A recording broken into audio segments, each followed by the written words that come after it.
go for it. Thank you, everybody that is in attendance at the moment. And I thought it was a bit quiet. You're all on mute. And what I will be doing, as I normally do, is putting this. So I'm recording the stream, and this will go up onto YouTube as well. So for the people that can't make it, they will be able to watch it as well. So hello to everybody that's watching, because this is technically the official introduction.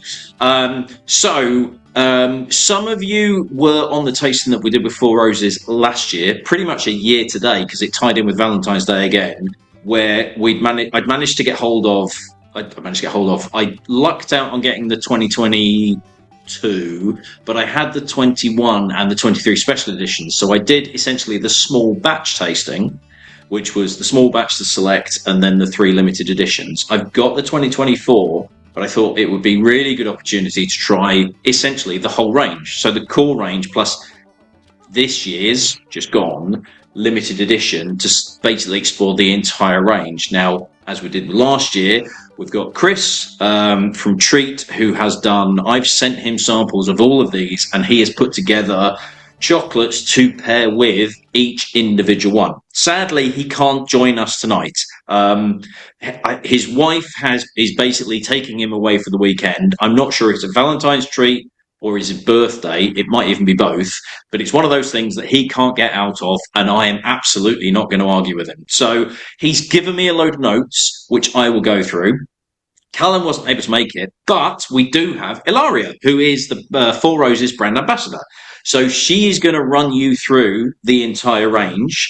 I've got her presentation, which I will basically kind of put in as she's going through it, and then I've got a couple of slides.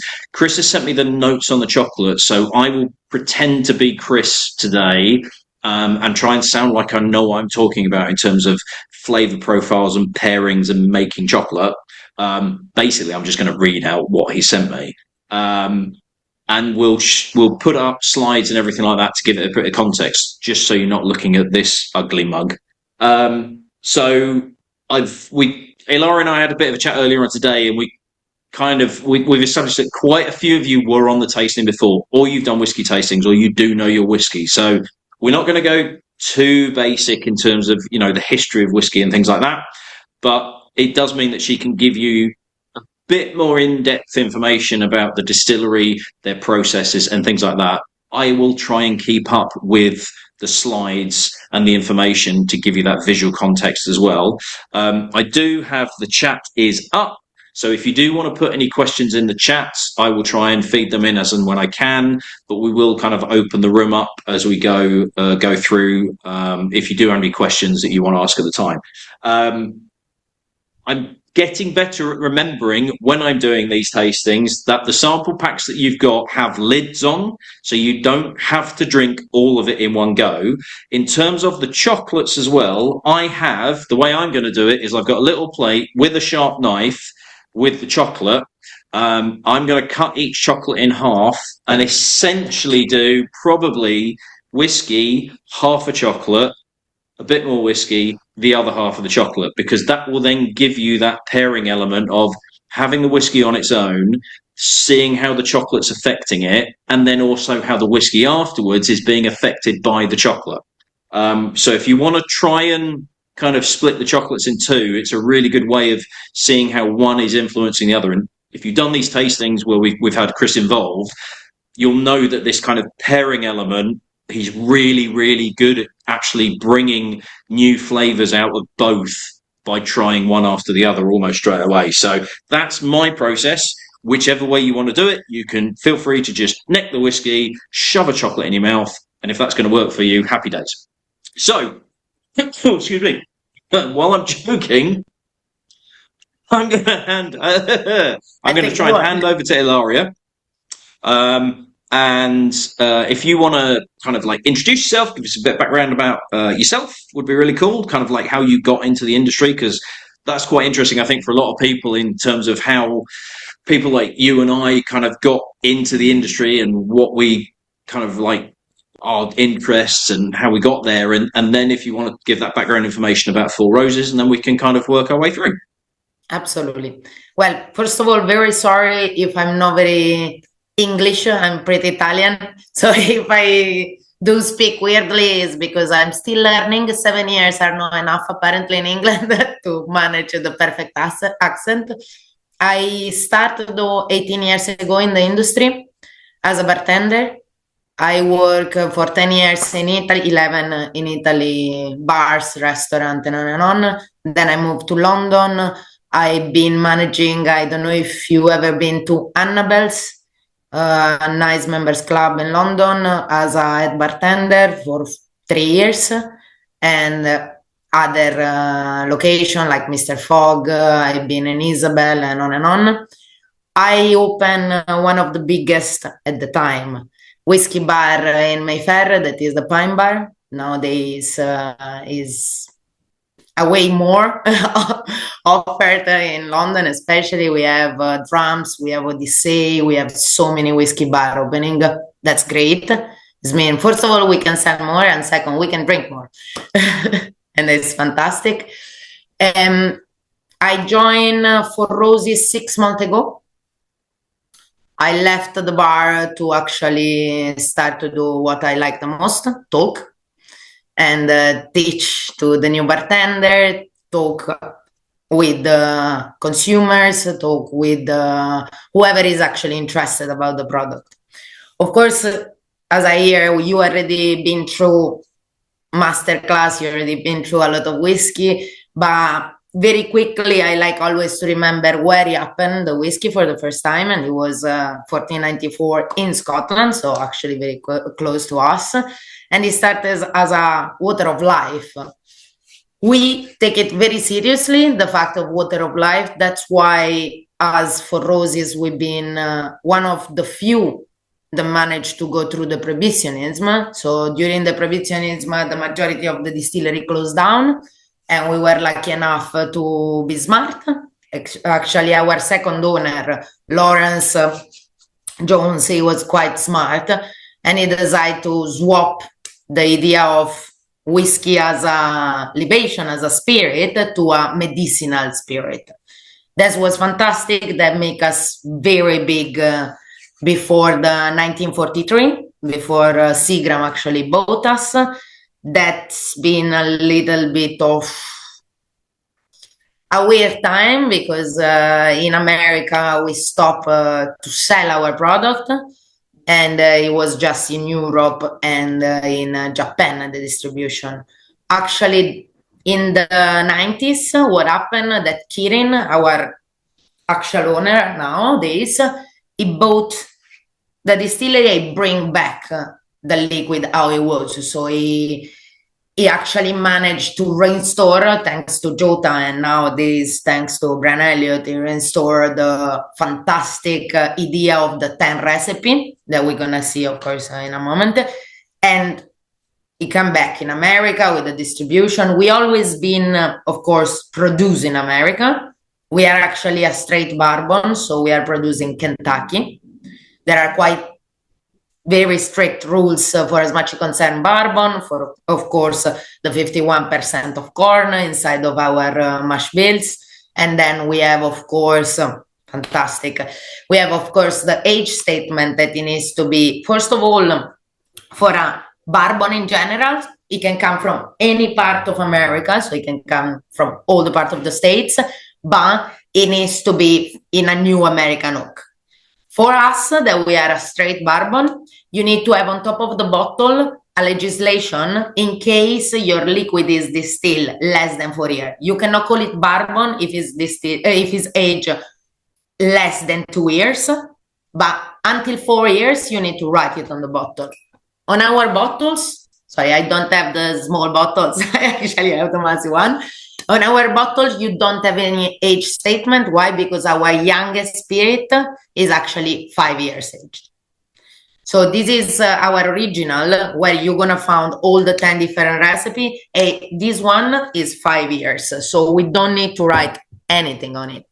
Of course, coming from Kentucky, you have so many good things from it. First of all, the liquid, but not just that, you have a great temperature, so the climate is quite steady. during the different season. What does it mean? That the wood can interact with the liquid, so it can breathe, but it doesn't change the temperature between night and day. So it doesn't happen that fast, this process, first of all. And second, the angel sharing, because of course, if you think about when the wood is breathing, the air can go in, but it means as well that the air can go out. So that is not just going to be hair, but it's going to be as well liquid. And that's part of what our master blender is losing it.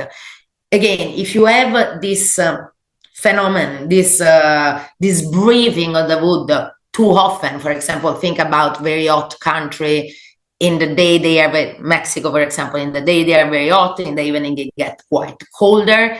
This is, yes, making the aging faster, but it's making you lose way more liquid.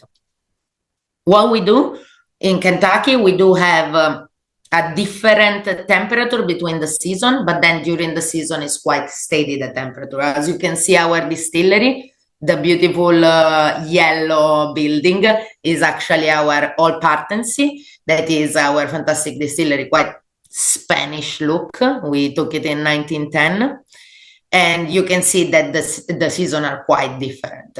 Again, I'm Italian, is quite closer to my climate. Another very important things of Kentucky, of course, are the rainfall, where you can get all the raw material, but even more important is the water that you get filtered through limestone. Because as I was saying, to age the bourbon, you can use just a new American oak charcoal. What they're going to give you? They're going to give you quite a standard flavor. You're going to have caramel, you're going to have vanilla. I always say a liquid is like a person, is like a concept. If a person have just one thing to say, is boring. If a concert, you go to a concert and you listen just one note, you get bored very quickly. Same is for the liquid. If you get just one flavor profile, you're not going to come back that often to the glass. That's why we want to actually have the majority of the flavor inside of our liquid. We get help, of course, through the limestone. I will be lying if I will say that the water is the most important things of our liquid, because you can think very easily after you distill it, you lose quite a lot. That's why what we do, we play with the 10 recipe. Our 10 recipe are quite special. Why? Because yes, I say that the main, yes, our distillery is, if you want to go back on the picture, is in Lawrence. Okay. Yep. So that's where it is in terms of that's Kentucky in relation to the rest of America, and that's the very attractive distillery as well. That's why in the beginning we used to have a yellow label to remember the color of our distillery. Now we change it. I think is a little bit more sexy and pretty. Is on white color with a gold kind of line around. We change it to beginning of this year. Very nice. And yes, so we were saying we have 10 different recipes. How do we create these 10 different recipes? We have a very interesting way. So we need to think that to create bourbon, as I say, you have a 51% of corn that you need to use. The majority of the distillery, they use a way more. They use around 80%. Why? Because it's cheaper, it's easier to distill, and it's quite mellow, it's quite sweet in the palate. But one of the first whiskey that is ever been made in America, it was actually rye. Rye is very interesting. Yes, it's quite difficult to distill because it's very starchy.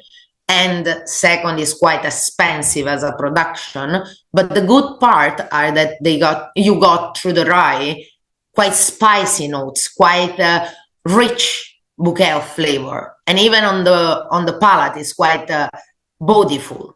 So it's very interesting. So what we do, we are one of the few distillery. I cannot say the only one because there are actually other. There is one that actually, even I'm not going to say the name because I'm not advertising the other, but there is one distillery that actually use a little bit more than us is 40%. That's the maximum that I ever seen as a rye content in a bourbon. Again, because it's quite expensive and very difficult to distill. And plus, and usually, whoever drinks bourbon is looking for something a little bit mellow, a little bit more sweeter, easier to enjoy. So what we do to play around flavor, as I was saying, to get more interesting, to make you coming back to our liquid, we play with two mash bill. What are the mash bill? Are the mix of grain.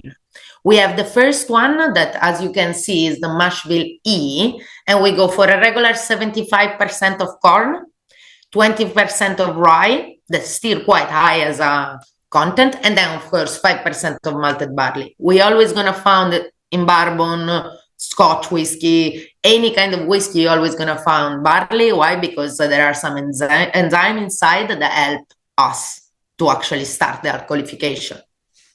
Then what happened? We create the mash bill B. The mash bill B is one of the highest, again, mash bill for bourbon that include rye, one of the higher amount of rye in the bourbon industry. We have a good 60% of corn, still over the 51, and then we go for 35% of rye and 5% of malted barley. What we do with that? We need to mix them. We need to start the fermentation with yeast. So the yeast is going to eat actually the sugar of the grain, and it's going to start the alcoholification. We play with 5 different yeast. If you think about the yeast, you think about something alive. You think about something that comes through fruits, vegetables, so they're going to carry along the flavor profile of the product of origin.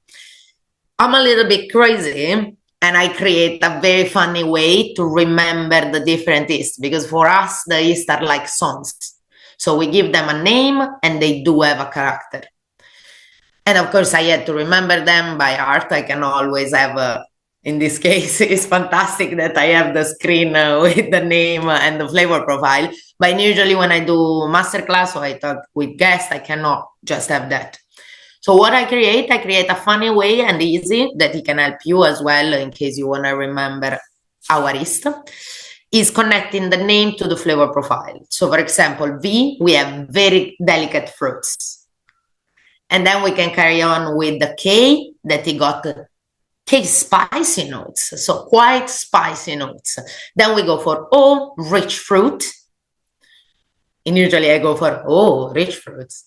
And you can actually find it when you, especially when we go for the small batch, when we're going to taste the second one of our release, you're actually going to find very rich fruits. And then I will explain you even why is more highlighted in there.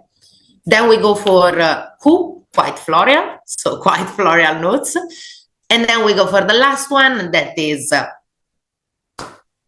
I'm very sorry, I don't know you, and I start already swearing, but it's a fucking herbal. It's very herbal as a flavor profile. You're gonna find that the last two are quite unusual as a flavor and quite delicate. That's why when we go here, we do the last of our roses, we do actually a special kind of bottling. So we go through a special process. But that's the fourth one, so we have still time.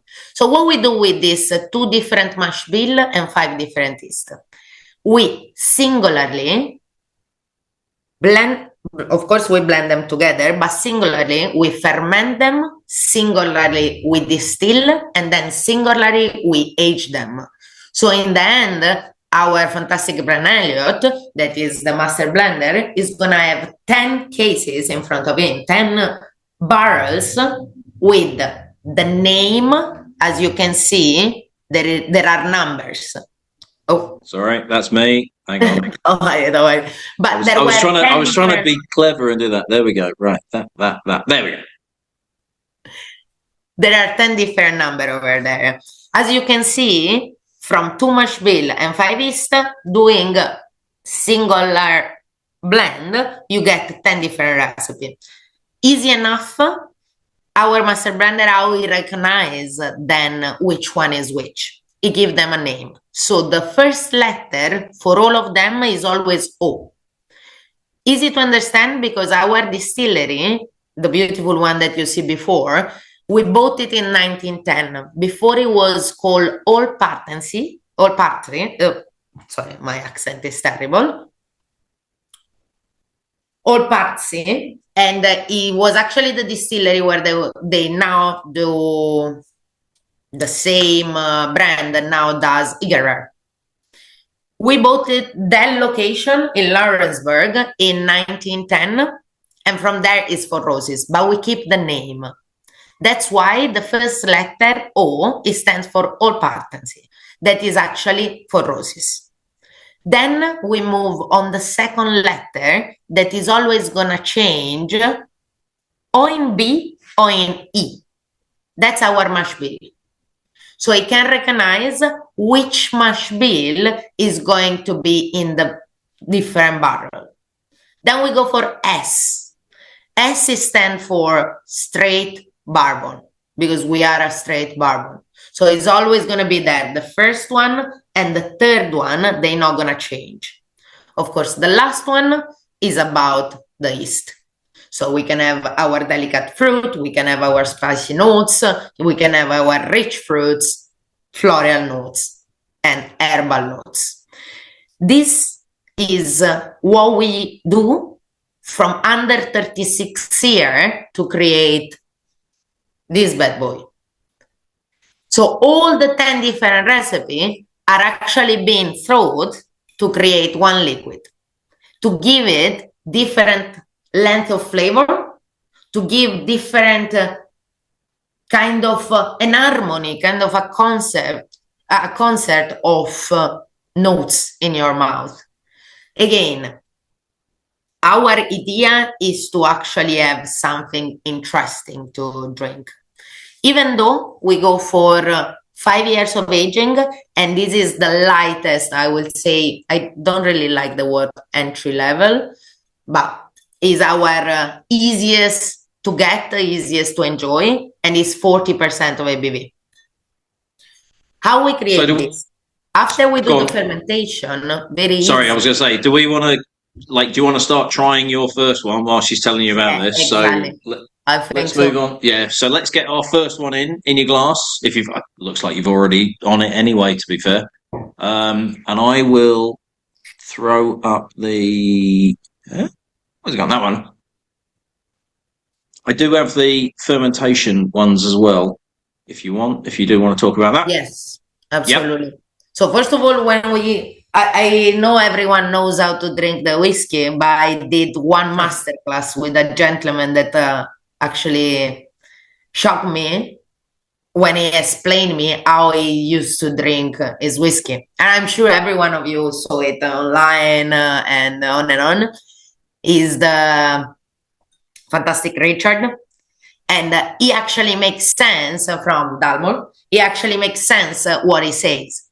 So a very interesting thing that I noticed that when we keep our mouth open and we go in the glass, he helps us to get the alcohol coming through and not just stopping on our face so that we can recognize all the different notes.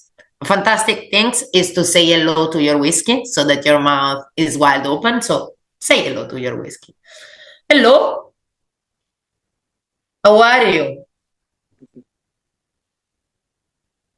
On the nose. Some of these people are like, they'll be having a massive conversation as well. Some of the people on this call will be talking all sorts of stories to their whiskey. Is when the whiskey talk you back. That's the moment to put down the glass.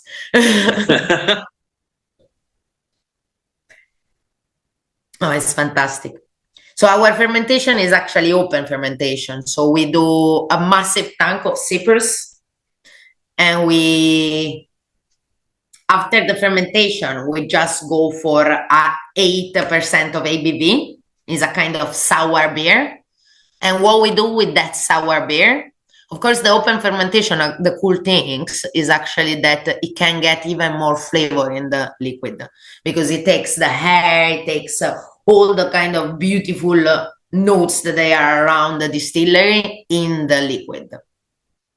After that, we go straight to the column still. That, of course, as the words say, it looks like a column, as you can see. Very interesting things, the column still, because it got different plate inside. Each one of the plate is heated at 78.3. That is the point where the alcohol evaporates. So what happened that our mash, so our sour beer, touching this plate, help us to divide the water and the sediment and all the impurity from the alcohol. The alcohol is going to go up to that room that is actually blue, kind of light blue, and that is a chilled room where the vapor is going to come back to liquid. Here we are not ready to be bottled because, first of all, we miss the aging time, and second, because we are still having some sediments in the liquid. We are not even yet at 80% of ABV or under 60 proof. We are still on under 30 proof, even less. So what we do, we go for the second distillation that is actually happening in our beautiful copper doubler. The doubler is very, very close to a classic pot still, the one that you can find in Scotland.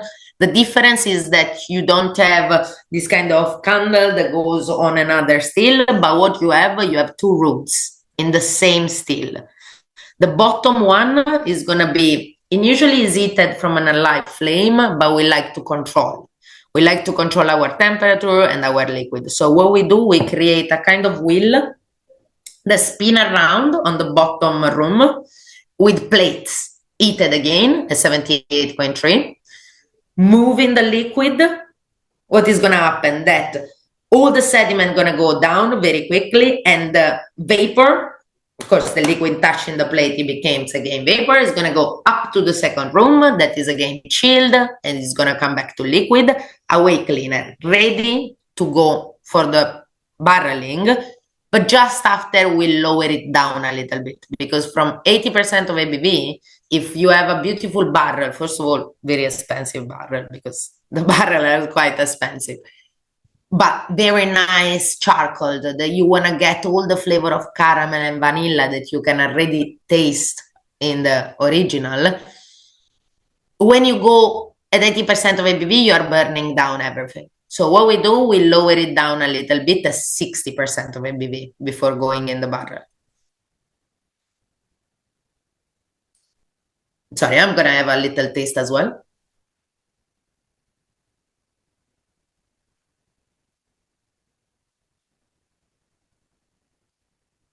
Super fruity. You got this beautiful, yes, fantastic. You get this beautiful fresh fruit, apple, is very smooth. It's still quite persistent, even though it's 40% of ABV.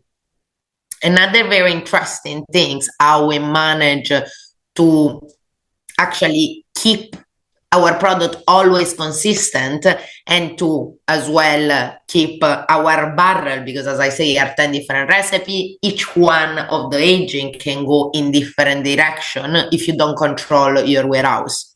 So what we do, we have our warehouse in Cox Creek, and we are one of the few that use a single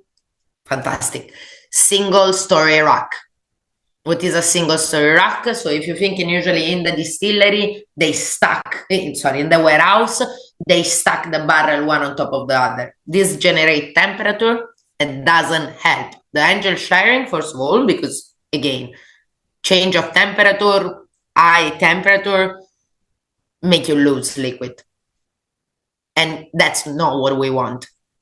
But as well, it doesn't help you to control your liquid. So what we do, having, imagine a piece of metal that hold our barrel with a distance from each one of the barrel on the side, on the bottom, and on the top of around 10-15 centimeter. It helps us to don't generate that temperature. So the majority of the distillery, they have from the bottom barrel to the top around 30 degrees of difference. For us, it's just 8. Beautiful. You can actually go, the bottom is always gonna be slightly less high on temperature, but you can actually don't even feel the difference between one barrel to the other. It's very minimal. Our barrel as well are way smaller than one that are being used in Scotland. And usually in Scotland you have barrel of 400 liters.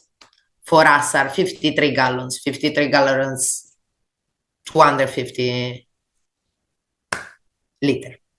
So yes, the majority of Scotland barrel are coming from bourbon, but for us as a straight bourbon, we use small barrels. Small batch barrels, I would say. What do you think about the original? So I was going to say, with you talking about the temperature difference between the barrels not being that much within the warehouse, even though because you've got that gap between them. So quite a lot of, particularly bourbon, Buffalo Trace talk about the fact that, some of their warehousing is the temperature difference between ones on the bottom and ones on the top are really high. And then I only talk about White Peak because I went there this week, but they did a release last year where they have one of their dunnage warehouses is on a mezzanine. So they've got barrels that are higher up, literally on a second floor. And they did a bottling, which one was in the top floor and one was in the bottom. And literally because of the temperature differences, there is a marked difference between the two of them. So that minimizing that big temperature difference gives you a lot more consistency in terms of your maturation potential. Now, some places will maybe take advantage of that. Blanton's talks about the fact that it's one particular warehouse because that's different to all of the other warehouses. And others will say, we pick our barrels from further up because it's got more temperature differences. But with you guys, obviously it means you've got much more consistency across the board with all of the barrels that you're using. So what I'll do is I'll jump in and I will, because we've obviously been trying it and hopefully you've been having the chocolate with it. Let me tell you about Chris's chocolate to go with it, and then we'll get everybody's thoughts on what we were thinking of this. So let me just get the right screen, which was that one, and I will give you.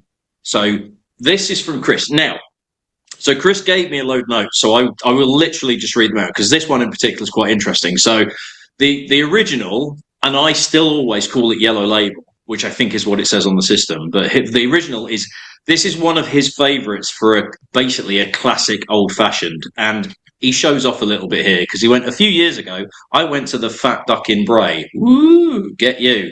So Fat Duck, if you don't know, is Heston Blumenthal's restaurant. For their amuse-bouche, they sprayed an aerated cocktail into liquid nitrogen, then lit a flame and squeezed the oil from some orange zest through the flame onto the frozen ball. Sounds very Heston. Ever since then, he's become a bit obsessed with toasting orange zest for an old-fashioned. And that is, if you're making an old-fashioned and you've got a bit of orange peel, that is quite a cool trick, is if you have the orange peel, and if you, ideally not a lighter because of the gas that's being used, but if you can get a match, if you squeeze the zest in front of a match over your cocktail, you'll get a little bit of a spark coming from the oils. So he's been doing that. You're kind of getting this slight charred orange element coming through. So with the chocolate, which he wanted to then pair with this, to create that orange gel that's inside, he torched segments of orange before juicing it, then reduced it with a syrup, and then set it with pectin. He then put the shell, so it's a dark chocolate shell of 54.5% dark chocolate. Sorry, 70.5% dark chocolate shell. Now, depending on which way you do it, so he says he capped it with a bit of dark chocolate ganache, but that's obviously because in the mould, it's technically upside down. So the picture that we've got there is, if you flip it, that's how it went into the shell. So the dark chocolate ganache has gone on top of that, essentially to seal it, and also to just knock the sweetness of that gel down. So that's why he's called it burnt marmalade. I think it works amazingly well. I would say that because I am biased, but I'm going to try and find the button which says unmute, ask to unmute. Where is it? There we go. I would love to know your comments on the whiskey and also the chocolate, and then the combination of the two.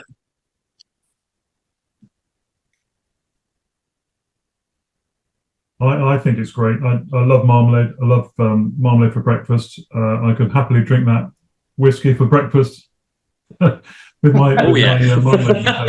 That was a great combination. It's so easy drinking. It really is. It's so approachable. It's so easy. yeah. It's a great. I tend to err more towards the small batch than the single barrel for my old fashions personally, but I think it's so versatile, But it still drinks really well neat as well. It's not one of those that you've got to put some things with it. It drinks so well neat, and the price point's absolutely brilliant. Going back on the breakfast, I did espresso martini with the caramel, salted caramel with the original. Phenomenal. Yeah. Very good. Any other thoughts in the room? Phil and Mark unmuted themselves, so I'm thinking they wanted to say something. Oh, that was we were testing our unmuting skills. Oh, okay. So it was more technical than actually being involved, but okay, fair enough. Emma and Mike, I think, want to say something. I was just going to say I'm now going to have an espresso martini with the original. Thank you for that tip. Yeah, Gorgeous. Works very well with the small batch. I'm not gonna be that bougie to go for the single barrel. Yes, then we go a little bit. But it works with both very well. I like the chocolate before, but it was even better after. I did what you do with half it, and you can tell the difference. It really does set it off. It's really nice. Yeah, it's one of the things that Chris is really good at is basically changing both elements once you start combining the two. So it's like you get a really good whiskey, you get a really good chocolate, but then when you start getting one after the other, it just gets better and better. So, you'll have seen, obviously, the list. There is one particular chocolate on this that I'm really intrigued to see what happens, because it could be a absolute disaster or it could be something out of this world. So we'll see what happens. But yeah, it's just a brilliant bourbon for the price. There's a lot of bourbons that are kind of like that entry level price point. I suppose you could call it bottom shelf and things like that, but it's not.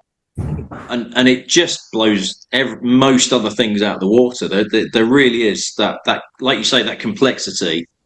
The fact that there's so much going in there. You've got 10 flavor profiles going in there. Really does make a difference. So it's it's fantastic stuff. I always like to say we are not a blend. We blend we don't blend whiskey. We blend flavors. Yeah. And that's the main point of all.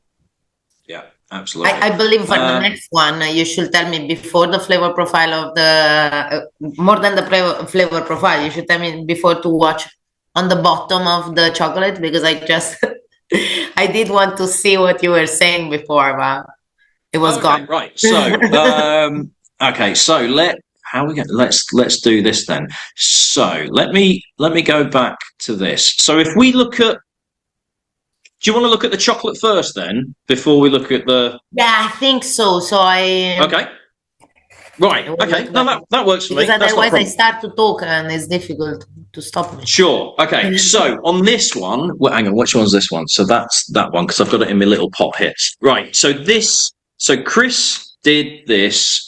So this is Chris's notes. My first thought with the small batch was caramel with a nice steady sweetness and a buttery mouthfeel. So that's the whiskey itself. But in the background, he got some really nice notes of fresh red fruits.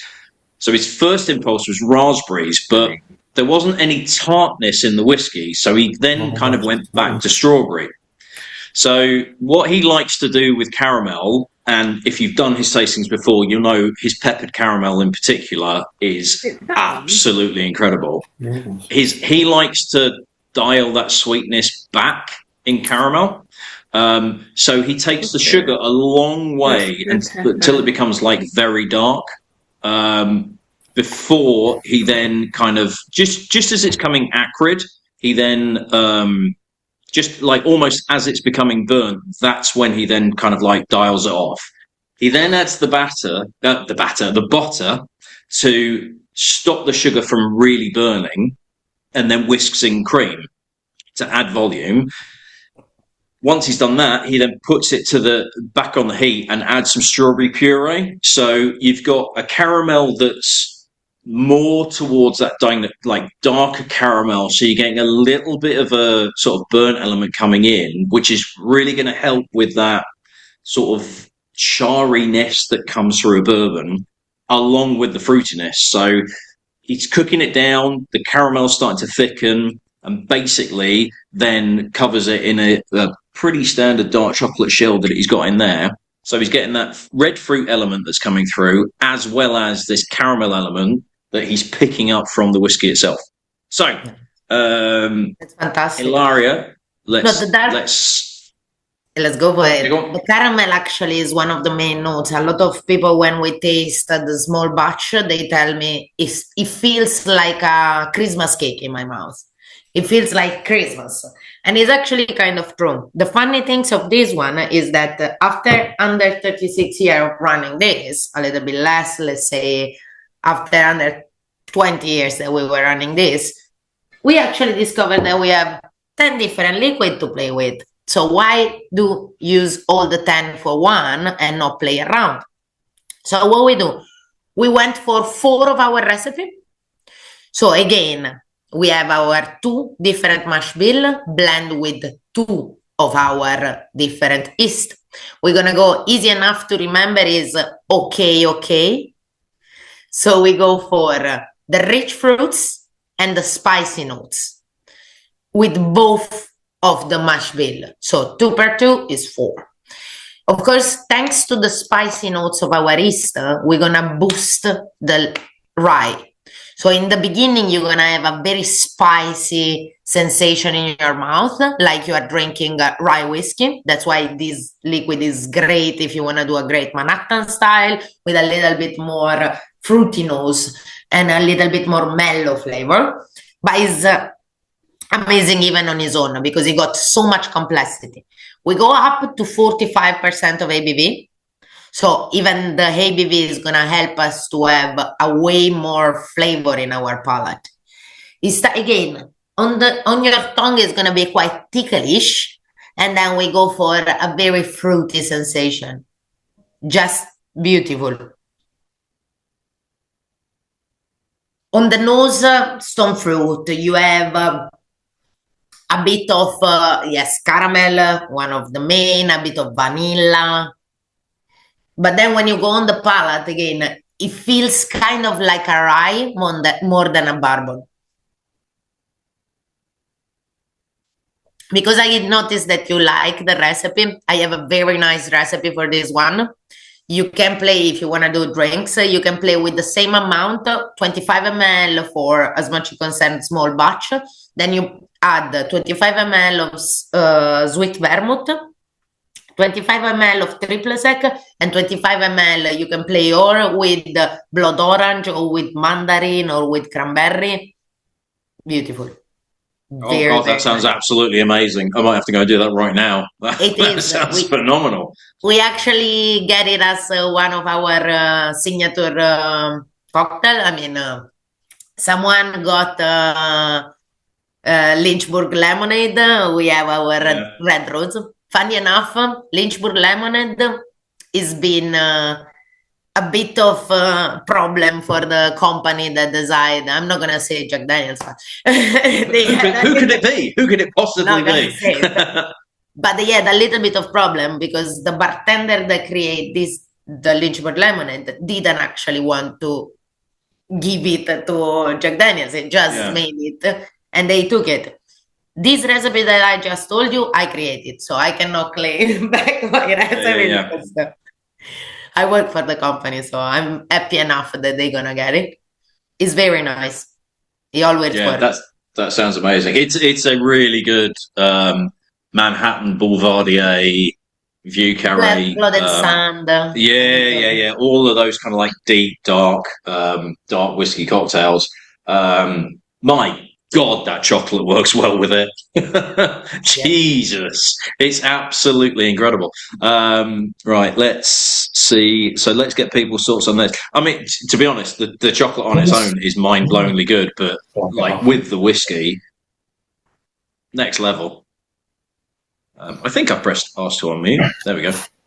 Yeah, I think drinking that one highlighted for us how smooth the original is. Like the first one is really sort of smooth when you have that on your own. And I think that the small batch has got more flavour but felt a little bit harsher. However, then when you combine it with the chocolate, that suddenly makes it even smoother than the first one was to begin with. And they do work really well together. But it's still very nice. It's still a very it's got a good flavour. But yeah, I think the first one I didn't realise quite how smooth it was until then drinking the next one and going, oh, actually, with all of them together, it was, yeah. Yeah. The original is incredibly approachable. Yeah. And then as we move through, we start to get more complexity. Plus also the increase of ABV as well is you're going to get more of a hit. It's going to bring out more intensity from them. So it'd be interesting to see kind of what you're feeling as we go through, as the ABV goes, literally it increases every single one.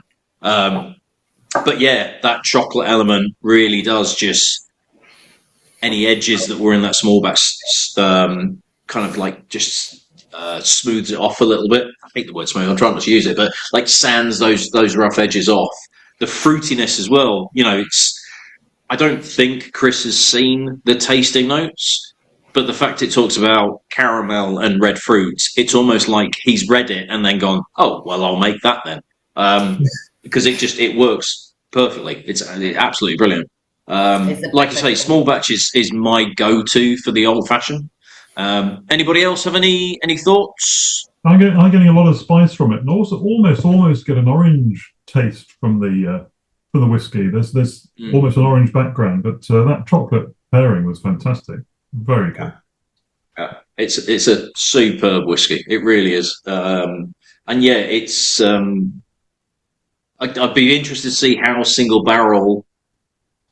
What people think of single barrel straight after this, because they're both amazing whiskies, but they are quite distinctly different as well. I shouldn't say that is my favorite child, but everyone has his favorite child. Come on, let's be honest. Unfortunately, single barrel is my favorite child. Yeah. I had to take a new bottle because I finished the one thing I forgot to say at the start of it. I remembered to say there's lids on it. You don't need to drink all of it, and also if you want to do that with the chocolates. But if you did, it's probably too late now, which is why it's always too late when I say it. But if you have managed to not drink all of the original, it's quite interesting if you've managed to save some to then go back. Almost once you've done these to then go back to the original, and actually that will change, having either sat there or once you've tried some of the others to then go back to it and go, oh, actually I'm getting something else out of it. It might be that the original becomes even softer, or you're getting some new flavors out of it. As I say, I normally say this way too late and everybody's already next to the first couple of them anyway, and it just defeats the object of it. Right, so let's go with the single barrel then. So we'll do the same thing because that seemed to work quite nicely. So if I do that one and then make sure we get the right window. So the single barrel, which I think is probably my personal favourite as well. So Chris's notes on this was a big hit of fruits again on the palate of the whiskey, but the biggest sensation was quite a bit of sweetness on the nose. So he made a dark chocolate ganache and added some maple syrup in to sweeten it up slightly. But maple syrup's a bit of a tricky one, and if you put too much in, it can become a little bit bitter. So he wanted to get just enough to get maple at the back end of tasting it, but give it something that was more aromatic rather than up front. So this one is a lot more subtle. So he says, if you drink the whiskey first, then have a bit of the chocolate, you should notice the aromatic start comes through more from the liquid. So this is really one where if you were just to eat it on its own, it might be a bit kind of, oh, I want more maple syrup, but he's deliberately dialed this back to actually work with the whiskey rather than focusing on the chocolate itself. So while I'm playing around with that, Ilaria, let us know what's going on with this one. Well, for the single barrel, I have a little bit more to say. First of all, because we changed the label, as you can see from the previous bottle. We still don't have the new label here in England. They just this original. Yeah. So are we due to get that? We are.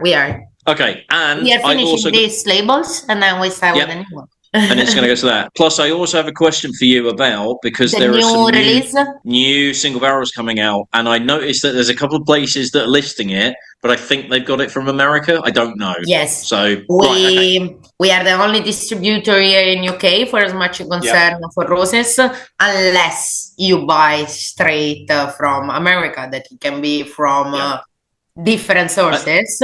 And you won't find me doing that. A little bit more complex. Certain customers of mine, you won't find me doing that, will you? No, I don't bring stuff back from America. But, yeah. I mean, last time I went to a very good friend of mine that he got a bar here, and he made me try, because in Japan, we have two releases that they are not anywhere else. They are just in Japan, the black label and the silver label. Silver label is between an original and a small batch. It's a very beautiful bottle, long.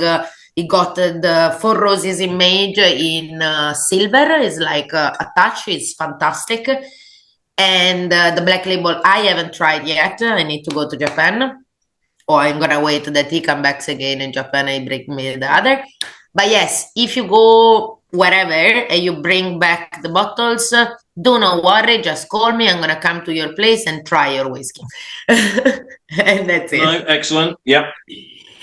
Because not even in America they sell the Japanese release, just in Japan. Anyway, except that, very interesting things.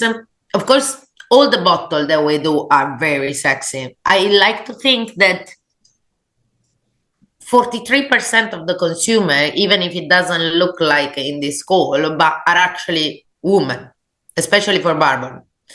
And there are so few little amount of bourbons or liquid in general, especially whiskey, that does remember that. I like to think that our packaging doesn't look like that it can be just in the shelf of a very strong gentleman, but it can be even on a shelf of a lady. I mean, it's very sexy as a bottle, and this one especially, because if we think about, well, the original is the classic idea of a bourbon bottle. So this is what, if you think about, if there was no label, you already knew it was bourbon. It does look a bottle of bourbon from very long time. This one, it actually became our kind of, this is Four Roses. First of all, because if you turn it, it looks like a bunch of flowers. Second, because it is very elegant, it's very interesting, again, kind of feminine, what we want. And third, because it's going to show very well on a shelf. But, so in fact, if you see the both small batch plus the anniversary, they always going to come in this shape bottle. This is Four Roses. Why we changed the bottle? It's not that we finished the bottle and we change it for this one. No, why we changed the bottle for this? This is for show how unique is this product. First of all, it does look like a barrel. Even the lid itself, when you see a barrel, you have this kind of hole where the master blender is gonna put, is gonna take out the liquid. And they close the barrel with a lid way bigger than this. It's a bung. Yes. That's a bung. Ah, yes. Right. Got ya. It's beautiful, isn't it? Another very cool thing of this bottle is, so the recipe so far, we found 10 recipes on the first, 4 recipes on the small batch, and then we found 1 recipe only for as much as concerns the single barrel. The very cool thing is, yes, is for Brennan Elliott the best recipe. That's why it's been the single barrel for a very long time. Now, probably because he tried the other because this age, sorry, I completely forgot to say, for as much as concern the the small batch, we age it between 6 to 7 years. While this one is aging between 7 to 9 years. Now we start to have even other different, as he was asking before, Ben, he was asking when we're going to get the new special single barrel. What they are just other recipe, single recipe in a bottle. And they're going to be very interesting. We still don't have it here in England, but they are fantastic. This one personally is my favorite, and of course for Brennan Elliott as well, and is the OBSV. So it means the highest amount of rye with the delicate fruits. For me, this is fantastic because it starts slightly ticklish on the tongue and then it goes super elegant, super smooth. It's one of the most interesting liquid that you can find. Plus, another very cool things, I don't know if any of you have the possibility to get the bottle, but on the bottle, you have this legislation here. As I was telling you, we have a single story rock. Here is telling you where the barrel was sleeping. So you have the line and the row where actually your bottle was sleeping, where actually was aging. So there are very interested people, very passionate people that they like to find always the same exact spot where is aging the whiskey. So I told you it doesn't change that much between the bottom to the top, but slightly, the little change for someone, it can give a different flavor profile. After 4 glass of whiskey, I cannot find that. On the first, yes, you can find a slightly difference, but there are people that are very passionate about that. I, for example, love all of them for as much as concern the single barrel. But again, here you're gonna find the location where is sleeping your bottle. Another cool things of the single barrel is that we go up to 50% of ABV, but you're gonna find it a way more mellow, a way more smooth than the small batch. Due to the fact that we don't have anymore the East K that is gonna give you these spicy notes, these very vibrant notes, but you're gonna have delicate fruits. I found it super elegant, almost romantic. Actually, as romantic is the reason why we are called for roses. It's just a legend. But in the meantime, you enjoy a bit of chocolate and some good whiskey. I'll tell you the story. Hang on. I'm gonna put the picture up because I found it. Fantastic. So I can eat the chocolate. There we go. So, wait, I'm eating the chocolate now. So as I was saying, it's a love story. We just went through San Valentine, and so it's nice even to connect the two things. Our first owner is Paul Jonas, the uncle of Lawrence Jonas, the one that bring us through the prohibitionism. He says that he opened the distillery way before than the 1888. He started in Barnborn Road. He say at least 20 years earlier. We don't know. It can be true. I wasn't there. So our story, the story that he likes to say is about himself walking on the street of Barnborn Road and finding this beautiful lady. So he goes straight to her and he asks her in marriage with no hard terms. He goes just, you want to be my wife? And she was like, well, let's wait at least until the end of the evening. If at the party I'm coming with a dress with some roses on it, printed, it means yes. So in the evening, he goes to the party and she arrived with a beautiful corset with 4 roses on it. So of course, the answer was yes. This is just a legend because we know for certain that Paul Jonas never get married. So, or she changed her mind after, but we know it's just a legend. A very possible idea for why it's called For Roses are various. We lose half of our story, especially the name reason, during Seagram family, but we know that one of the work partner of Paul Jonas was called Rose as a surname, and he got 4 daughters. So this can be a reason. Another possible reason is actually the language of flower. So during the Victorian period, there was this kind of language of flower to talk about business. So due to different amount of roses, so you were talking about if your business was going well, or if you had a proposal for a business, or if you had, that could be the reason actually, because 4 Roses was a good, successful proposal for a business. This actually can be the idea of the marriage that he was talking about in the love story. So it can be that the proposal was actually for the production of our liquid. For certain, we know that in the 1888, he trademarked the name For Roses. And from there, the story for us is how we make the liquid and the people that do the liquid. It can be anything, but we are very happy to be For Roses. Anyway, so you mentioned the single barrel collection. So I've managed to get this on the website. So, oh no, not that one. Hang on, that one, that screen. There we go. So this is the 4 Roses single barrel collection. So this was on the 4 Roses website in December of last year.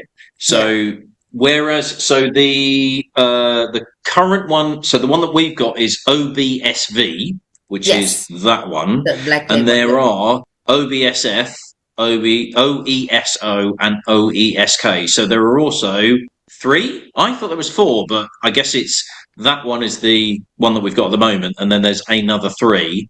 At the moment, it's only available. Yeah, so OBF3 is the one that we've got at the moment.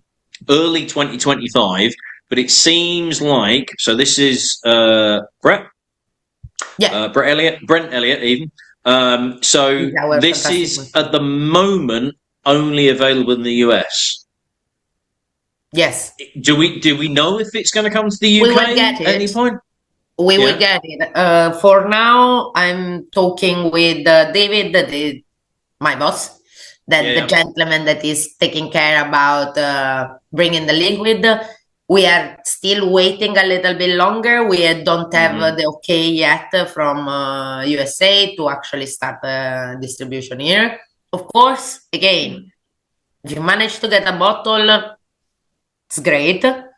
Yeah, I'll give you a ring. I'm going to go to America. I'm going to try to convince him even more. So let us bring it here. I am sure that the OBSF is going to be incredible. Yep. Because the F, as I was telling you, is a very delicate and interesting yeast. Is herbal notes. We're going to find it in the small batch select. So I'm very, very curious to try that one. But I'm sure as well the rich fruits and the spicy notes, they're going to be fantastic. Yeah. We will keep an eye. I am going out there in July. So if it's not over on these shores by that point, I might have to bring some back in a suitcase myself. So let's open it up to everyone and see what our thoughts were on the single barrel and also the chocolate. I will put my hands up, and Chris is going to be watching this. I was struggling to get maple syrup on this. I don't know if anybody else did. I was really struggling to pull it out. It still worked amazingly well with the whiskey, but I was not getting as much maple syrup as I thought. So if anybody else was, then please do let me know. Black Forest got on it. Oh, that one. Who said that? Sorry.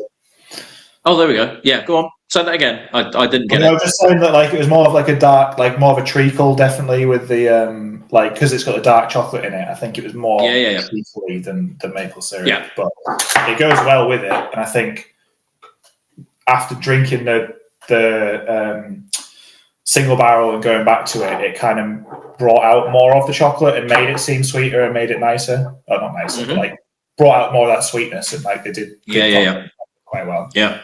And yeah, it was just really enjoyable. Very nice. What do you think about the liquid? Am I the only one that loves extremely? Oh, it's so sweet and smooth. It's just it's delicious. Yeah. I like, even though it's a higher ABV, I'd even say it's, for me, even smoother than the first one. Like, it's just, yeah, it's enjoyable, sweet, got lots of stuff going on. You know, all day, quite happy to drink single barrel. Definitely. I agree. It's very interested to try the others. I was quite lucky to get hold of a OESV and like in an auction of like a private select, which is similar but obviously a little bit lighter. But trying the others, I've heard OESK, is that one of the ones that's out at the moment, is supposed to be very interesting. And yeah, as soon as they're over here, I'd be very interested to try all of them kind of lined up against each other. Well, I mean, hopefully by Valentine's Day next year, it could be a single barrel tasting, which would be good. Very interesting, yeah. That would be very good. I'm very lucky because we have all the 10 recipe in small bottle. Maybe next time, in case they are not yet here, I'm sure they will be, but we can play around the 10 different recipes singularly. Ooh, that sounds good. I'm not promising anything, but no, you've said it now. No, that's it. Right, you've said it. We're locking it in. Right. What's Saturdays? So February, what are we looking at? 16th, 2026. Lock it in. We're doing it. Yeah, I love single barrel. Single barrel is my Manhattan bourbon of choice. Just that little extra kick of the 50% and like a really strong Rosso Vermouth. It's amazing stuff. Absolutely love it. Right, so let's go on to the small batch select. As a vermouth, I really suggest the two. Not because I'm Italian and I'm really proud of them, but they bring back the legislation of Torino, Vermouth di Torino, and they are Cochi and Mancino. Yes, Mancino's amazing. Yeah. Yes. Love Mancino. I just wish I could get it at a decent price. Okay, so small batch select. So this is the wacky one. This is the one that's going to be really intriguing. So this is roasted red pepper. And when I saw this, I thought, oh, really? And Chris's first words on the notes that he sent me were, I appreciate this one is pretty out there. No shit, Chris. The small batch select has a lovely sweetness, but also a nice spicy bite to it. I wanted to play with something that had both of those elements rather than trying to find two separate ingredients which would sit alongside each other. Red pepper has a lovely sweetness to it that comes through when roasted. Removing all the seeds takes away any unpleasant texture, but leaving the white placenta in leaves all of the capsaicin. This is where the heat of the pepper is stored, despite people thinking it's the seeds. Given how delicate the flavour of the red pepper is, I used a white chocolate ganache rather than a milk or dark. So he's roasted them, skinned, de-seeded, but kept in that placenta. It's a 28% white chocolate ganache. So that's pretty high for white chocolate because, you know, a lot of it is kind of like milk and sugar. So you've still got quite a high cocoa element in there with that 70.5% dark chocolate shell. So this is going to be really interesting. Now, there is a label change going on with small batch select on this as well, because I've just noticed that it's different to the one that I've got on there. Have I got a really old one then? Because if I stop sharing that, that's the one that mine looks like. Yeah, no, it's the same of mine. Yeah. Yeah. So it's the same one. All so of them are changing. So okay, got you. Right, fair enough. And we don't know what to do, change labels. Gotcha. Right. And let me just go back to that and that and that. So while we're enjoying this, you can let us know what's going on with the small batch select, because this is, as it says, unlike anything else. Yeah, it clearly is. So first of all, here we go for 6 of our recipe. 3 of them we already seen it. Of course, we've seen in the single barrel the OBSV, as you can see, the number 1. Because where you see that little yellow things where it says the age statement and the proof, you can see the numbers. If you remember the 10 kind of names that there were before, the 10 barrels that there were before are actually that one. So OBSV is there, but we have as well OESV. Then we go for both of the K that they were already present in the small batch, but here we go for something completely different in the end. We go for, sorry again, the fucking herbal notes. So F, we had few whiskey is even better. That's gonna stick with me forever now. That's the only way I'm gonna know what it is. I go in the bars and while I walk in, they are like, "K spicy." Just to say. Anyway, the herbal notes are super delicate.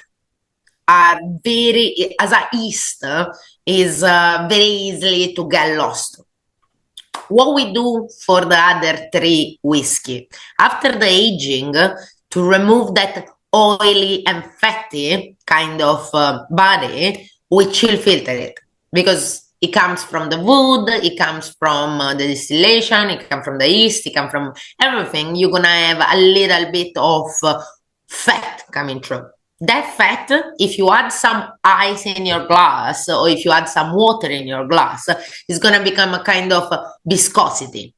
So it's going to change the kind of look of your whiskey in the glass. So for the first 3, we do a chill filtration. What does it mean? As I told you, when we go out of the still, we lower it down to go in the barrel. This, yes, to help us to don't burn the barrel, but as well help us when we do the chill filtration to froze all the sediment, all the impurity that you will find in your whiskey and all the fat. So what happened? For this one, as you can see on the label, it says non-chill filter. This is not because we get lazy for the last one and we didn't want to do the same process. It's because we want to keep the flavor of the yeast, but as well we want to keep the flavor of the barrel. Because if you, I don't know if you ever try a tequila cristallino. Tequila cristallino is a tequila that get aged and then get filtered through charcoal. This helps you to remove the color, but as well removes some of the flavor. Same happens for the chill filtration. It does not remove the color in this case, but it does remove you some of the flavor. That's why I found this one unique, because you have a very strong flavor of the barrel. I didn't tell you, you have 5 different level of charcoal in the barrel. Ours is the number 4. So it's quite intense on caramel notes, and it's quite interesting on vanilla notes, and you have a good amount of oakiness. So removing that flavor profile, yes, is helping you to be more mellow and more easy to enjoy. If someone likes Scotch whiskey, if someone likes something a little bit more dynamic, you will find it here.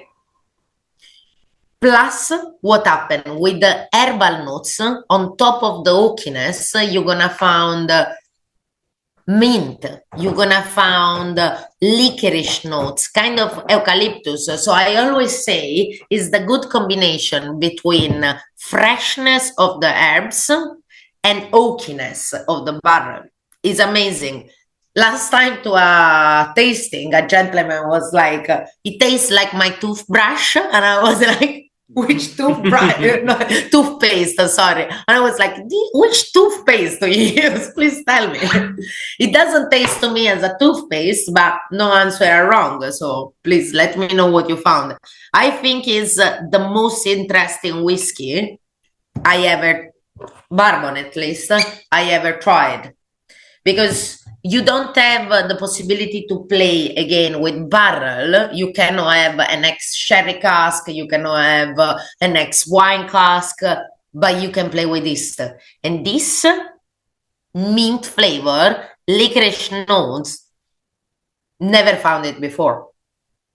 I really get the mint on the nose in particular, that kind of like fresh menthol on the nose more than the palate, but Please don't tell me it's like the toothpaste as well. Oh no, God no, that's weird. That weird. Like, is he brushing his teeth with bourbon? That's just wrong. That's what I thought. But yeah, that kind of like that herbal mintiness. I'm not a big fan of licorice, but I kind of get that slightly aniseedy note. But there is a like almost dill element coming on. A lot of it's on the nose. And when we did the tasting last year, so it was small batch select, and then the 3 limited editions. It was actually the small batch select was the one that really stood out because, and I think I said at the time, sorry, I have a cat getting crazy. Because it's called small batch select, and you've got the small batch, and when you look at the range and you kind of go, there's the original or the bourbon, the small batch, the single barrel.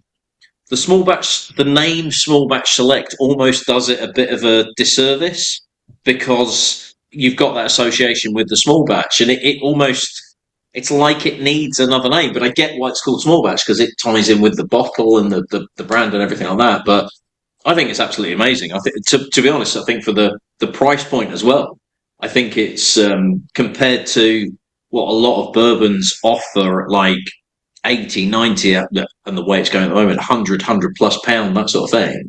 I think it's absolutely fantastic. It's probably my favourite out of the range. It's the most expensive of our 4 roses, but we still have and it's not expensive compared to exactly.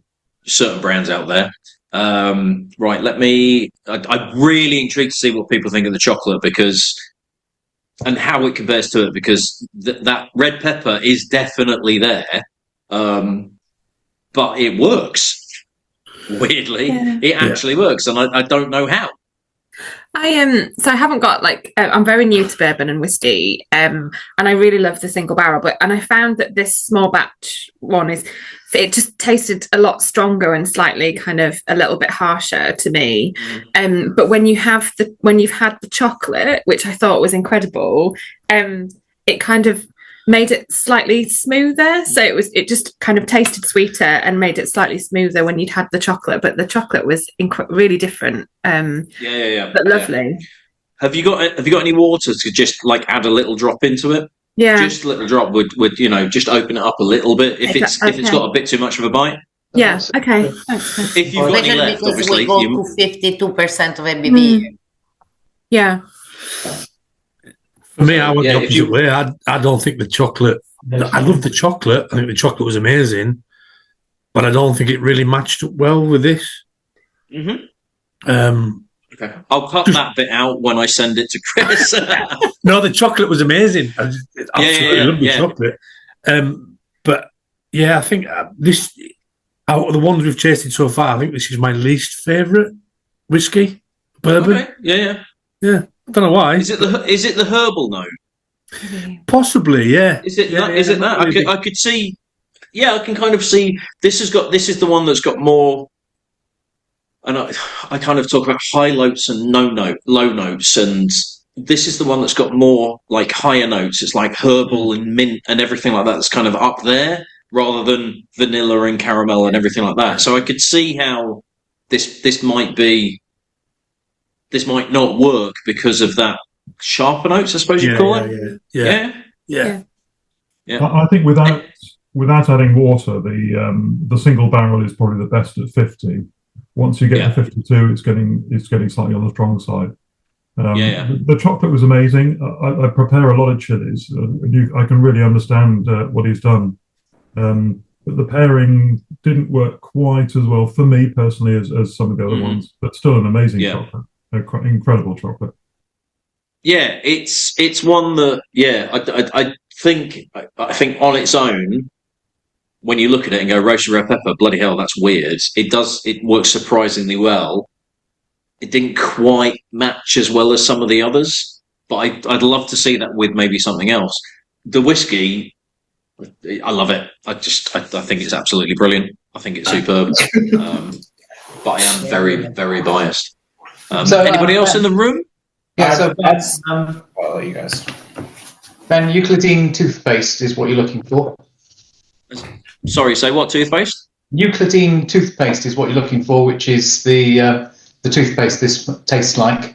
And also, there's nothing wrong with brushing your teeth with bourbon, I would say. I just want to put it out there. You know. Do we need an intervention? Do we? That had the tone of a voice of somebody speaking with experience. No, nothing wrong with that. And I actually thought red pepper worked really well, but that's just me personally. That's it's one of those flavors that will. It's a very divisive flavor, and it's one of those that as a chocolate it works really well on its own. Working with something else because it's such a distinct flavor, I think for some it will, and well, clearly as we've seen, some it's worked well, others it haven't. But they've all, everybody that it's not worked with as a pairing has still said, "Oh, as a chocolate on its own, it's still really good." So, it's. I'm very interested to get him to almost pair it with something else. He has actually challenged me, so we have talked about doing a reverse where he sends me five chocolates that are his kind of almost craziest or most interesting flavor profiles, and I've got to match a spirit with them. So we might give that a go in the near future. We'll see how we go with that. Right, so let's go on to the barrel strength. So this is barrel strength, the limited edition that comes out every year. So Emma, for example, if you want to add a bit of water to this, because this is where we're going to get, this is where we're going to get hot from the ABV. I will say this doesn't need water because it's like, especially the previous year, the 135 anniversary is actually like Anna in the mouth. This one goes a little bit more spicy and peppery, and you got a little bit more red fruit, wild red fruit, but still is very elegant in the palate. Yeah. Go for 54.1, but still very, very elegant. I suggest you to try before without water. Oh no, definitely. Yeah, absolutely. Try it first. You might want water, but I would definitely say try it first. See what you think. If you feel you need to add some water to it, that's not a problem. But yeah, I definitely wouldn't say just put water in it straight away because that's just going to spoil it. I set off for the kitchen for water, and then Ilaria said you don't need it, so I came back again very quickly. Oh, well, go and get some water for goodness. Yeah, I really like you already, Emma. Right, so let's go back to that. So let me go on to. Whoops. Yes, right, so the chocolate on this. Hang on 2 seconds.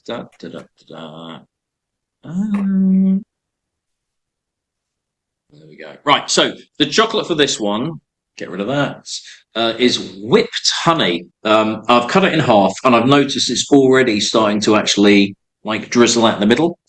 So this was Chris's notes. His overriding note on the palate of the whiskey was honey, but it wasn't as sweet as just using liquid honey to sweeten a ganache. So he put some honey that has a heavy vanilla note into a food processor and blitzed it until it was aerated enough to hold its shape. However, if you cut the chocolate in half and leave it on your plate for literally 2 seconds, it's not holding its shape because it's drizzling out at the moment. He put this into dark ganache after it had been piped into the shell to give it a burst of flavour. So it's a 54.5% dark chocolate ganache.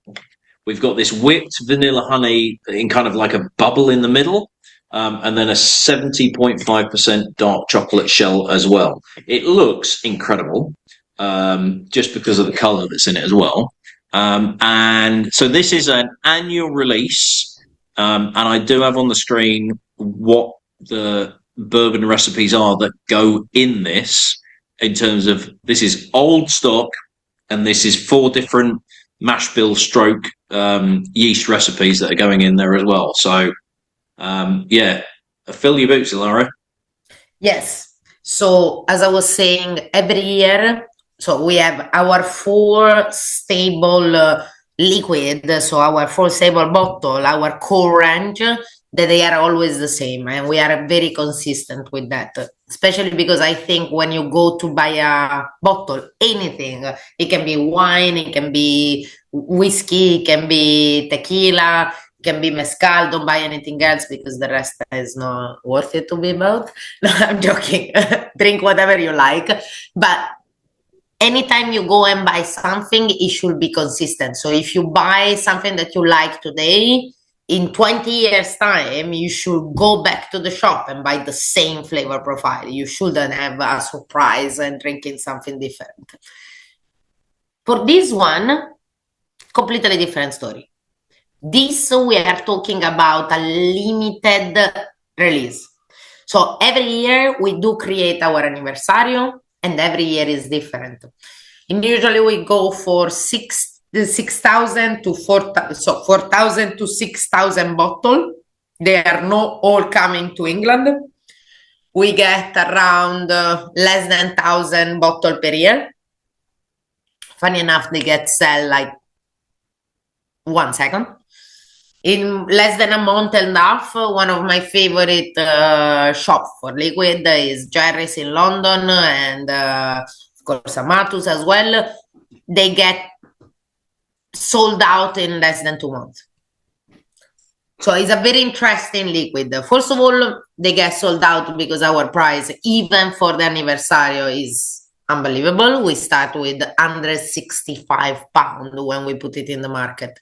160, 165 is so unusual for a product that is so limited to go so low on the market. Funny enough, after less than 5 months that we put it in the market, it goes crazy up.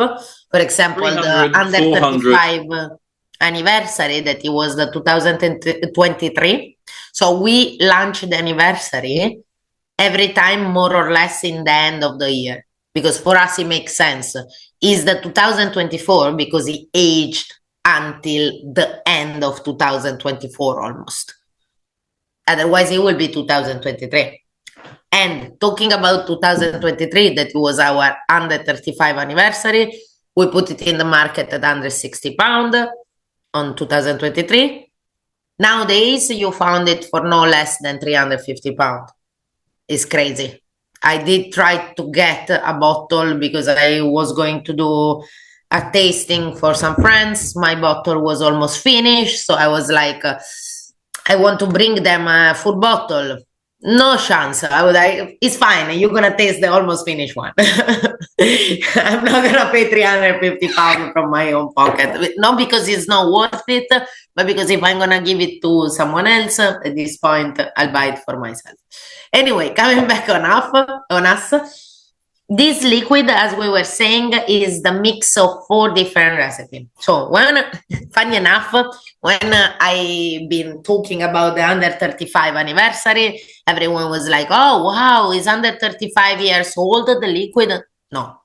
Bourbon, under 35 years after you put it in the barrel, you open the barrel and you found 0. Nothing, dust, because the temperature, for as much it does not have this massive angel sharing, it still have a lot of angel sharing.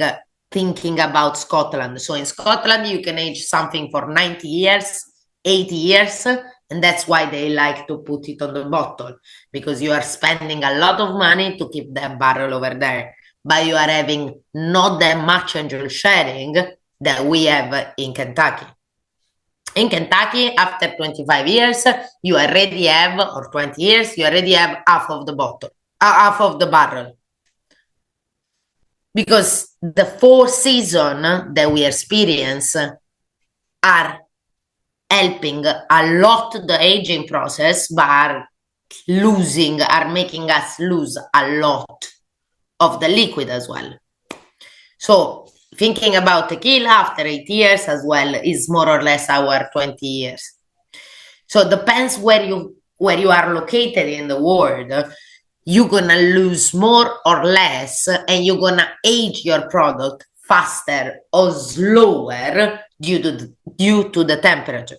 So 20 years for a 25 years for a bourbon is a very long time. is very aged liquid. It got all the flavor of the barrel already. Again, we play with 4 different recipes. We play with the youngest one that is going to be our OBSV of 12 years. So our single barrel, kind of the same recipe of 12 years in this case.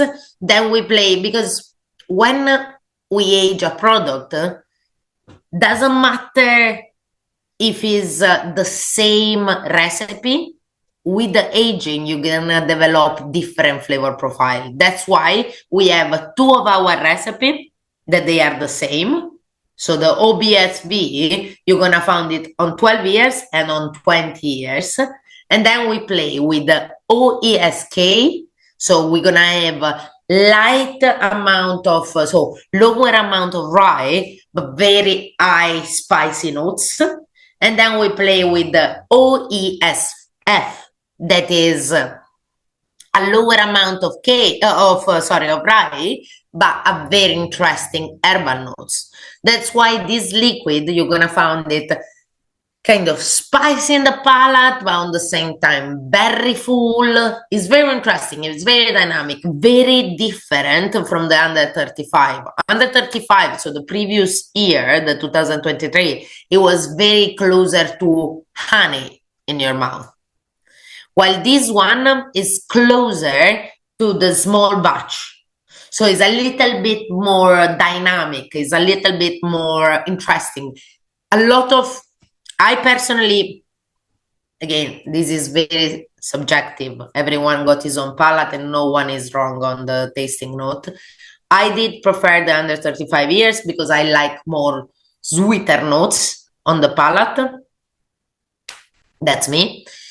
But a lot of people, the majority of the people I talk, they do prefer the 2024 because they found it more present in the palate, more evident.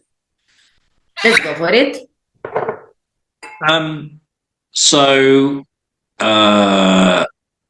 It's interesting you said that 135th was honey, whereas this is more spicy and things like that. I don't think I've come across a combination as the honey chocolate and this 2024. The 2 together is just incredible. It's bought loads of stuff out for everything. The 24 is absolutely incredible. I'd be very interested to see to get some opinions on this in the room. It's a stunning whiskey.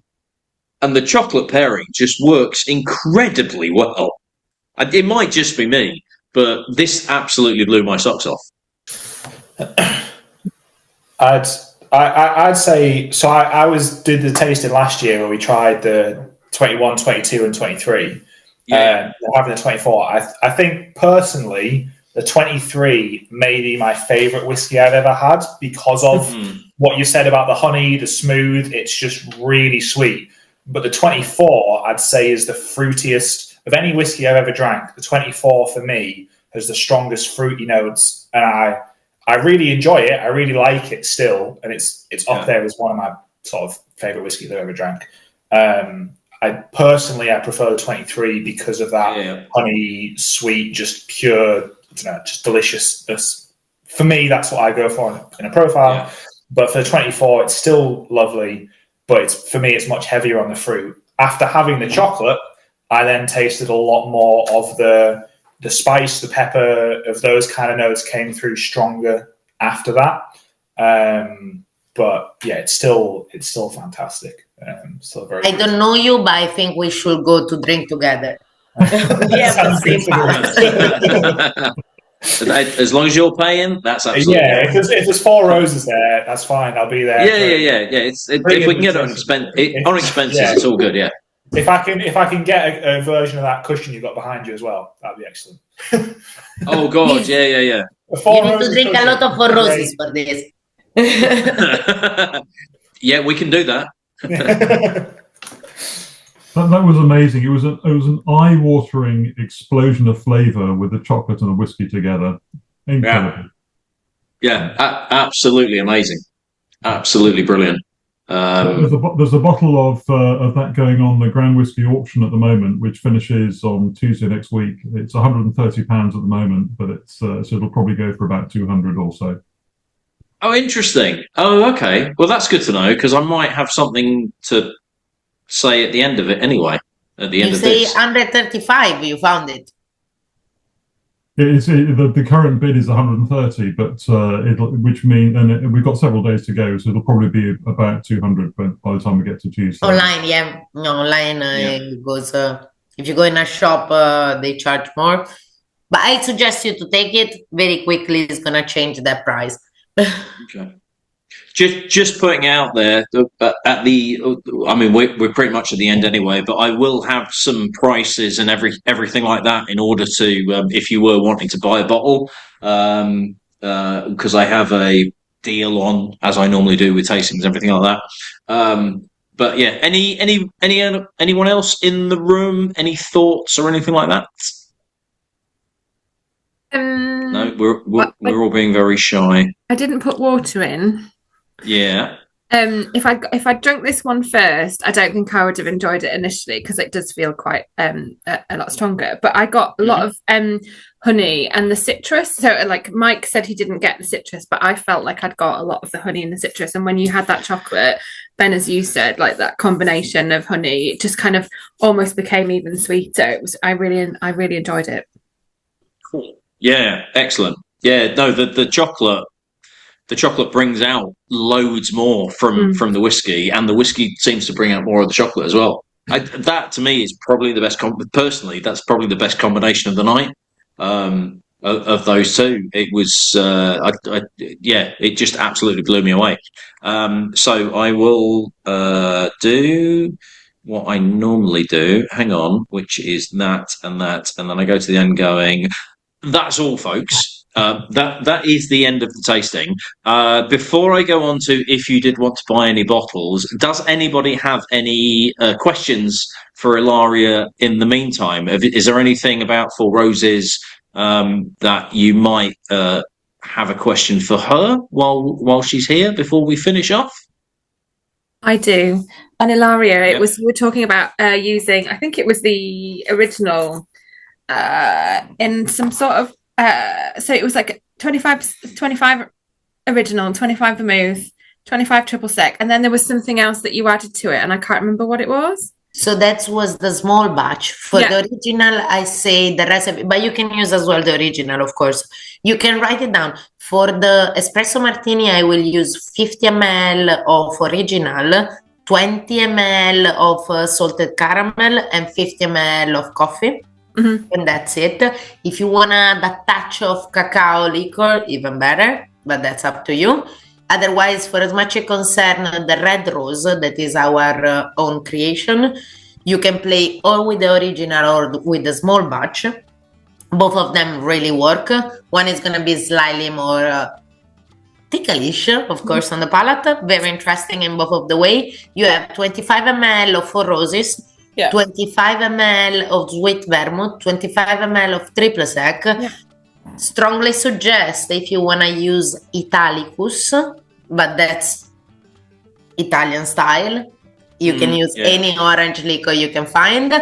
And 25 ml you can play or with mandarin juice, or with blood orange, or with cranberry. Lovely. Ta. Thank you. Ciao. Thank you. Yeah, because Italicus is it bergamot? Lemon and bergamot. Yeah, lemon and bergamot. Yeah. So it's a little bit more kind of like lemony, citrusy rather than orange. But yeah, that's cool. Okay. Yeah, bergamot is an Italian kind of orange. Yeah. Is there anybody else? Everybody seems to be still on mute. I will still ask to unmute if anybody's got any questions. If not, so... Oh, damn. Right, I just need to get one thing, because I've completely forgotten to get it.